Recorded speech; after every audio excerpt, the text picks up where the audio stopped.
The afternoon sun blazed overhead, reflecting off the neat rows of military housing at Fort Riverside, Georgia. Sergeant Marcus Chen's boots echoed on the pavement as he approached his quarters after an exhausting day of drills. He let out a tired breath, his sharp hazel eyes showing the strain of a long deployment rotation. At 34, Marcus was a decorated soldier who'd served 2 tours overseas and earned the respect of every man in his unit. His dedication had earned him commendations and fast-tracked promotions over the past 5 years. As he walked toward his door, the humid Georgia air wrapped around him, carrying the scent of freshly cut grass from the base grounds. Marcus's mouth curved into a slight smile. It was good to be back from exercises. He'd been in the field for 2 weeks straight, and the thought of a quiet afternoon with his wife, Isabella, was all that had sustained him through the grueling training. Isabella, his everything, his reason for coming home. At 32, she was a dedicated nurse at the base hospital, admired by patients and colleagues alike.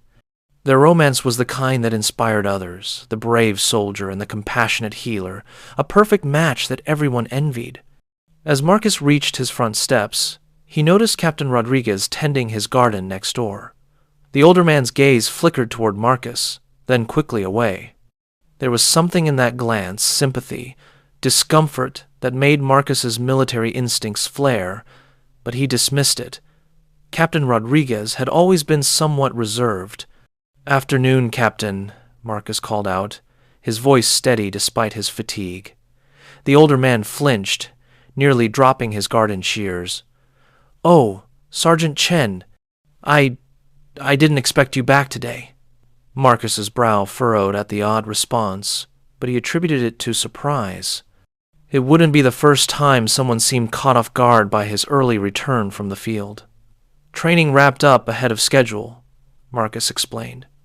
"Thought I'd surprise Isabella." Captain Rodriguez nodded stiffly, his eyes darting between Marcus and the house. "Yes. Well, I hope you have a good afternoon, Sergeant." With that, the older man retreated inside his quarters, leaving Marcus standing confused on his walkway.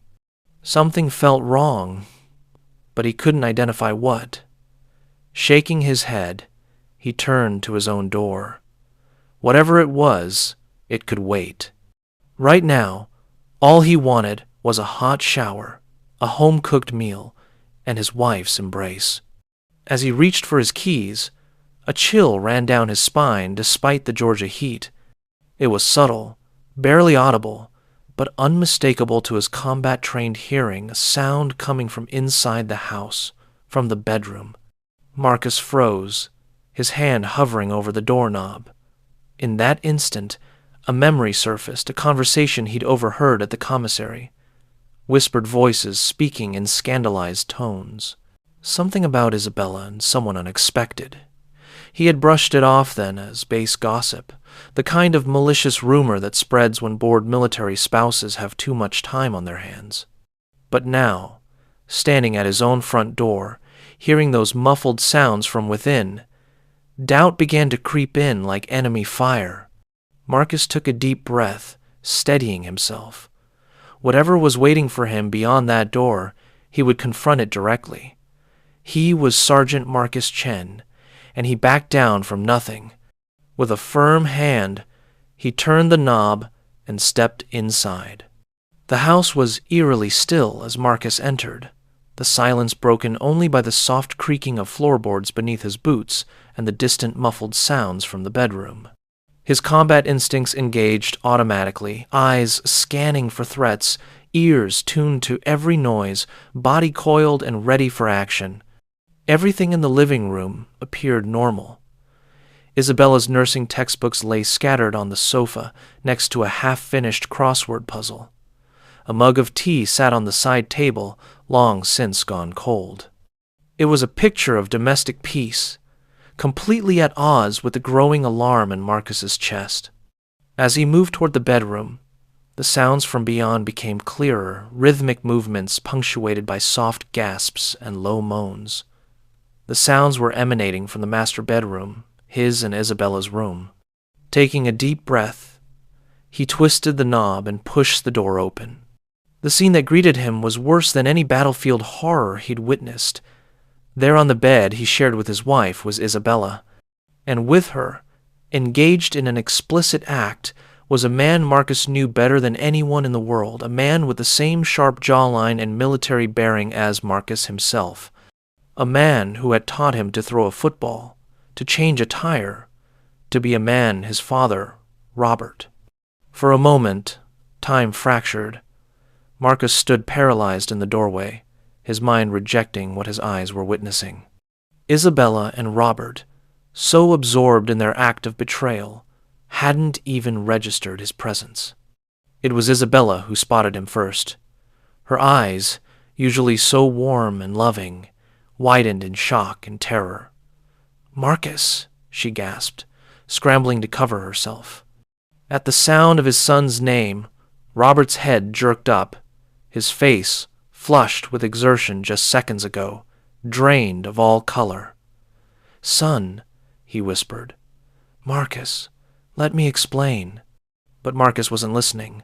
A roaring filled his ears, drowning out everything else. He felt as if he were observing the scene through a scope, detached from the hurricane of emotions threatening to consume him. Then, like ordnance detonating, it all exploded. With a guttural cry of rage and anguish, Marcus lunged forward. His fists flew, connecting with flesh whose he didn't know or care. He was distantly aware of screaming, of hands attempting to restrain him, but he fought them off with the strength of a man possessed by fury. In the chaos, he found himself on top of his father.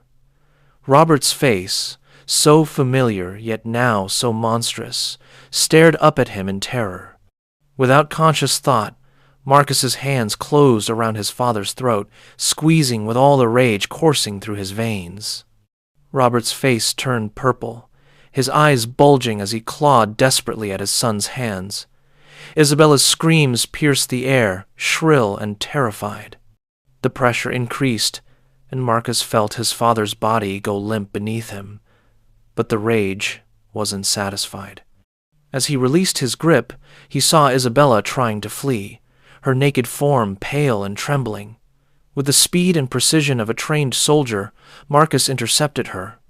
His hand shot to his service weapon, always within reach, always loaded. The cold metal felt familiar in his palm. Without hesitation, he raised the pistol. "Marcus, no!" Isabella shrieked, her hands raised in front of her face. The first shot rang out, deafening in the confined space. Isabella crumpled, clutching her shoulder as blood bloomed across her skin. The second shot followed immediately, striking her in the leg. Marcus stood there, weapon still raised, chest heaving. The room was a scene of carnage, sheets stained crimson, furniture overturned, the air thick with gunpowder and the copper smell of blood. From somewhere far away, he became aware of sirens approaching. Of course, the gunshots would have been heard across the entire base. In a daze, he looked down at the weapon in his hand, at the blood splattered across his uniform. What had he done? As the sirens grew louder, Marcus sank to his knees. The adrenaline was draining away, leaving behind a bone-deep exhaustion and a pain so profound he could barely draw breath. His hands began to shake, the gun slipping from his grasp. In the distance, vehicles screeched to a halt. Boots pounded up the stairs. Marcus didn't move.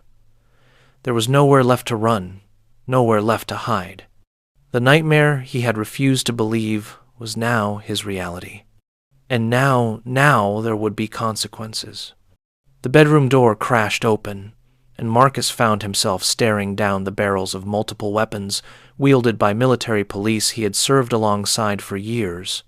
Their faces were a mixture of shock, horror, and pity. "Sergeant Chen," one of them said, his voice trembling slightly. "Drop the weapon and put your hands behind your head." As he complied, feeling the cold steel of handcuffs close around his wrists, Marcus closed his eyes. In the span of minutes, he had lost everything: his wife, his father, his career, his freedom, his honor. All that remained was the bitter taste of betrayal in his mouth and the knowledge that nothing would ever be the same again. The holding cell at Fort Riverside's military police station was a place Marcus Chen knew well. He had processed countless soldiers through these cells over his years on base, witnessing drunken brawls, AWOL cases, and domestic disputes. Now, as he sat on the hard metal bench, his back against the concrete wall, he appreciated the cruel irony of his situation. The events of the past hours played on an endless loop in his mind. A hellish film reel he couldn't stop the sounds from the bedroom. The horrific scene he had discovered. The weight of his service weapon in his hand. The 2 shots fired. Marcus shuddered, fighting back another wave of nausea. Outside his cell, he could hear the subdued conversations of his fellow MPs. Their words were indistinct, but their tone was unmistakable, a mixture of disbelief, disappointment, and morbid fascination. Marcus had always prided himself on maintaining discipline, on being above the personal dramas that sometimes plagued military life. Now he had given them the scandal of the year. A shadow fell across the cell floor, and Marcus looked up to see Lieutenant Colonel James Martinez standing there. His face, usually set in a stern but fair expression, was grave. "Marcus," he said quietly, "what the hell happened out there?" He laughed bitterly, the sound harsh in the confined space. "What happened, sir?" "I'll tell you what happened. I came home to find my wife performing oral sex on my father. That's what happened." Martinez winced at the blunt description. "Jesus Christ," he muttered. Then, composing himself, he continued. "Look, Chen, I've known you for 6 years. You're not a violent person. This isn't you." "Isn't it?" Marcus replied, his voice hollow. "Maybe you never really knew me, Colonel. Maybe I never really knew myself." Martinez sighed, running a hand over his close-cropped hair. "Your father and Isabella are both at the base hospital. Robert regained consciousness. He'll survive. And Isabella, she's stable. The surgeons removed both bullets. She'll recover physically." Marcus felt a twisted sense of relief at this news, followed immediately by a wave of shame. What kind of person was he to feel anything but horror at having shot 2 people, even those who had betrayed him so completely? "What happens now?" he asked, though he already knew the answer. "Now," Martinez echoed. "Now, the Judge Advocate General reviews the case. But Marcus, it doesn't look good. 2 counts of attempted murder, aggravated assault, unlawful discharge of a weapon. You're looking at decades in Leavenworth, maybe life." "I want a lawyer," Marcus said finally, his voice barely above a whisper. Martinez nodded. "Of course. I'll arrange for a military defense attorney immediately." He hesitated, then added, "For what it's worth, Marcus, I'm sorry. Nobody deserves what happened to you." As he turned to leave, Marcus called out, "Colonel!" He paused, looking back. "Thank you," Marcus said softly, "for everything." After Martinez left, Marcus lay down on the narrow cot, staring up at the ceiling. The events of the day swirled in his mind, a toxic mixture of rage, betrayal, and regret. He thought of Isabella, the woman he had loved and trusted for 8 years of marriage. Had it all been a lie? How long had this been going on? And his father, Robert, had always been his hero, his role model. The man who had encouraged him to join the military, who had stood proud at his graduation from boot camp, who had walked Isabella down the aisle when her own father couldn't make it to the wedding. The memory of his father's face, twisted in pleasure beneath Isabella, made Marcus's stomach churn. As the night wore on, Marcus's thoughts turned to the future. His life, so carefully built over years of service and sacrifice, had crumbled in mere minutes. What would happen to his benefits, his pension, the reputation he had worked so hard to establish. More immediately, what would happen when word spread through the base? On a military installation, news traveled at lightning speed. By morning, everyone would know. The decorated sergeant, caught in a scandal of sex and violence. It would be the talk of every barracks, every mess hall, every briefing room. Marcus could already imagine the reactions, some sympathetic, others judgmental, all fascinated by his spectacular fall from grace. And what about his unit, the soldiers he had trained and led? Would they see him as a victim, a man pushed beyond his limits by an unthinkable betrayal? Or would they view him as a violent criminal, unworthy of the uniform he had worn with such pride? As the first light of dawn began to filter through the small window of his cell, Marcus finally drifted into a fitful sleep. His dreams were a chaotic jumble of images Isabella and Robert entwined, the weight of his pistol, the deafening crack of gunshots, the cold embrace of handcuffs around his wrists. He was awakened several hours later by the sound of his cell door opening. A young MP, Private Davis, stood there, his face a mask of professional detachment. "Sergeant Chen," he said, and the formal address stung more than Marcus had expected. "Your attorney is here." Marcus sat up, running a hand through his disheveled hair. This was it. He realized the beginning of his new reality. Whatever happened next, court-martial, sentencing, prison, nothing would ever be the same again. As he stood to follow Davis out of the cell, Marcus took a deep breath. He had faced countless challenges in his military career, had survived combat situations and impossible odds. This, he told himself, was just another battle to fight. But deep down, in a place he barely dared to acknowledge, Marcus knew the truth. This wasn't just another challenge. This was the end of everything he had known, everything he had been. And the road ahead was darker and more uncertain than anything he had ever faced before. The news of Sergeant Marcus Chen's arrest spread through Fort Riverside like wildfire. By noon, the day after the incident, it seemed every service member and dependent on base had heard some version of the story. The truth, as is often the case in such situations, became tangled with rumor and speculation, growing more outrageous with each retelling. At the base exchange food court, the usual lunch crowd buzzed with conversation. Trays clattered against tables as people leaned across surfaces, voices lowered in conspiratorial whispers. "I heard he caught them in the act and just lost it," said Patricia Thompson, a civilian contractor who worked in personnel, her eyes wide behind her glasses. "Shot them both without saying a word." Her companion, retired Master Sergeant Donald Pierce, shook his head solemnly. "It's a damn shame. Marcus was always such a squared-away soldier. Who'd have thought he had that kind of violence in him?" At a nearby table, Staff Sergeant Kevin Walsh snorted into his coffee. "Squared away? That guy's been wound too tight for years. I always said putting that much pressure on yourself was asking for trouble." His words earned him a sharp look from his wife, Angela. "Hush, Kevin. Don't you go making this about him being stressed. Any person, man or woman, would snap if they found their spouse in bed with their parent. It's just sick." As the food court buzzed with gossip, across base at the education center, the atmosphere was somber.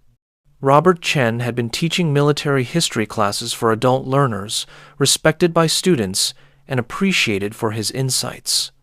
Now his classroom stood empty, his contract terminated immediately following the incident. In the center's break room, the conversation was more subdued but no less focused on the scandal. English instructor Karen Lee shook her head as she stirred sugar into her coffee. "I just can't believe it," she murmured. "Robert always seemed so devoted to his family." And Marcus worshipped his father. Tom Bradley, the center's director, let out a heavy sigh. "Goes to show you never really know what's happening behind closed doors. Poor Marcus, and poor Robert, and Isabella, for that matter." I heard the physical injuries were serious. The ripples of the scandal extended far beyond the base. In the nearby city of Savannah, journalists were already scrambling to piece together the story. Local news stations sent reporters to Fort Riverside, their cameras trained on the main gate. At the offices of the Savannah Morning News, Editor-in-Chief Diana Foster leaned back in her chair, a thoughtful frown on her face as she listened to her lead reporter, Jake Morrison. "It's one hell of a story, Diana," Jake was saying, his voice excited. "Decorated soldier, model service member, catches his wife with his own father, snaps, and shoots them both. You couldn't script this if you tried." Diana nodded slowly. "It's sensational, all right, but we need to tread carefully here, Jake. This isn't just tabloid fodder. There are real people involved, lives destroyed. I want you to dig deeper, get the full story, not just the salacious details." Back on base at the installation chapel, Chaplain Michael Davis was holding an impromptu prayer session. The pews were filled with concerned service members and their families seeking guidance in the wake of the scandal. "Let us pray," Chaplain Davis intoned, his deep voice resonating through the chapel, "for Sergeant Chen, for his wife Isabella, and for Robert. Let us pray for healing, for understanding, and for mercy." As the congregation bowed their heads, a mix of emotions played across their faces. Some wore expressions of genuine concern. Others barely concealed their fascination with the drama unfolding in their normally disciplined community. Meanwhile, at the MP station, the atmosphere was tense. Officers and support staff went about their duties with forced normalcy, but the absence of Sergeant Chen was keenly felt. His desk stood empty, his equipment already collected, a silent testament to how quickly a person's world could fall apart. Lieutenant Colonel Martinez sat in his office, his phone ringing constantly. Journalists, concerned commanders, officials from the Pentagon. Everyone wanted information, answers, reassurances. No comment. Martinez repeated for what felt like the 100th time that day, his voice weary. "This is an ongoing investigation. We'll release a statement through public affairs when appropriate." As he hung up, Martinez's gaze fell on a framed photo on his desk. It showed him pinning sergeant stripes on Marcus 5 years ago. Marcus's face beamed with pride and determination, his uniform crisp and perfect. Martinez felt a lump form in his throat. How had it all gone so wrong? Across base and officers' housing on Magnolia Drive, Robert Chen sat alone in his quarters, bandages wrapped around his throat where his son's hands had nearly ended his life. The house was dark, curtains drawn against the curious gazes of neighbors and reporters who had already started gathering outside the gate. Robert's mind was a whirlwind of conflicting emotions, shame, fear, anger, and a perverse sense of excitement. For years, he had lived in his son's shadow, watching as Marcus achieved the success and decorated career that had eluded Robert himself. His affair with Isabella had started as a way to strike back at his perfect son, to prove that he, Robert, still had power and appeal. Now, as he sat in the growing darkness, Robert wondered if it had all been worth it.